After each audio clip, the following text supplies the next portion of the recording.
So you're in the US on a work visa, maybe an H-1B, an O-1, or an L-1. You're probably making a really good salary. But here's the thing. When it comes to investing, you're playing a completely different game than everyone else. This is your guide to breaking free from the golden handcuffs, that tricky situation of building wealth when your right to even be in the country is tied directly to your job. Everything, and I mean everything, starts with this one number: 60 days. This is without a doubt the single biggest risk in your entire financial life. You see, if you lose your job, a clock starts ticking. You have exactly 2 months to find a brand new company to sponsor you, or you literally have to pack your bags and leave. This creates this constant looming threat of a huge liquidity crisis, where you might have to sell everything at the worst possible time. It's a kind of pressure that shapes every single financial move you make. And that right there, that's the heart of the problem for so many skilled professionals on a visa. You're bringing in a high income, which is fantastic, but your legal status is, for all intents and purposes, owned by your employer. It's a high-stakes game that demands a totally different strategy, one that's as much about managing risk as it is about growth. Now, this is where the rulebook really gets thrown out the window. All that standard financial advice you hear, start a side hustle, drive for a rideshare, do some freelance work for extra cash, yeah, for you, that's completely off the table. Your visa says you can work in one very specific job for one specific company. That's it. Trying to hustle outside of that can get you into serious legal trouble. So your approach to building wealth has to be, it has to be surgical. Okay, so how on earth are you supposed to invest safely with all these limitations? It all boils down to understanding one absolutely critical distinction. Seriously, this is the single most important rule you need to burn into your brain: the difference between active and passive income. Let's just break this down. Passive income is basically money your money makes for you, without you having to do much. Think stock dividends, interest from a savings account, or capital gains from long-term investments. That's all perfectly safe. Active income, though, is different. It requires your direct, hands-on effort. And here's the danger. U.S. Citizenship and Immigration Services, or USCIS, can look at that effort and decide it's unauthorized work, which could jeopardize your entire visa. So what does this actually look like? Well, some really common investment strategies are suddenly very risky for you. Take day trading, for example. If you're constantly buying and selling stocks, it starts to look less like investing and more like you're running a business. That's active. What about real estate? You can absolutely own a rental property, but you cannot be the one screening tenants or fixing a leaky faucet at 2 a.m. You have to hire a property manager to handle all that day-to-day stuff. That's what keeps the income passive and safe. Okay, so now you know the rules of the game. Let's talk about the tools you need to play.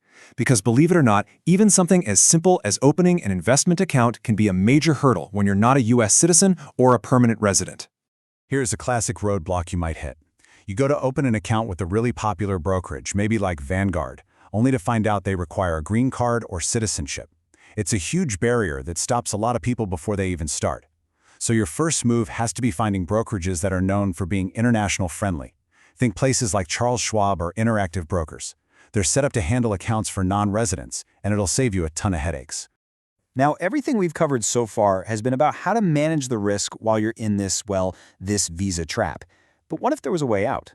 For those who have the capital, there's a path to completely cut the cord from your employer. It's called the EB-5 program, and it's a real game changer. The first big number you need to know is the investment amount. If you invest in a project located in what's called a targeted employment area, which is basically a rural or high unemployment area, the minimum investment is $800,000. For an investment anywhere else, that number jumps up quite a bit, to $1,050,000.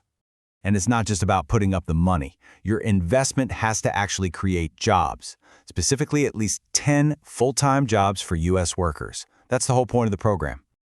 So the process itself is pretty straightforward, at least in theory. You invest the required amount of money into a qualifying American business. That business creates those 10 jobs, and in return for that investment, you, your spouse, and any unmarried kids under 21 can all be eligible to get a U.S. green card. And this is the ultimate prize. The green card you get through the EB-5 program gives you something called employment flexibility. Just think about what that means. You are no longer chained to a sponsor. You can change jobs, start your own company, take a year off to travel, or do nothing at all without ever worrying that you're going to lose your right to live in the U.S. It is, for many people, the key that finally unlocks those golden handcuffs. But look, let's be realistic. The EB-5 visa is a major, long-term play that requires a lot of capital. So let's bring it back to what you can do right now, day in and day out. What's the smartest, safest way to build wealth while you're navigating this system? It really all comes down to this one simple but incredibly powerful idea: buy and hold. This should be your mantra. Why? Because it fits perfectly with the passive income rule. You're not actively trading. You're making long-term investments and letting them grow. It's a strategy that builds wealth steadily and, most importantly, safely, without setting off any alarm bells with immigration. So here it is, your strategic checklist. Number 1, max out your 401k, at least up to the employer match. It's literally free money. Don't leave it on the table. 2, for all your other investments, live and breathe that buy and hold philosophy. And 3, this one's crucial. Do some research on the tax treaties between the US and your home country. You really don't want a nasty tax surprise if you decide to move back someday. And just remember, that visa that got you here, it's a powerful tool. It does not have to be a cage. So I'll leave you with this question to chew on. If you're investing on a work visa, is your strategy actually building real wealth and freedom? Or is it just tightening your own golden handcuffs?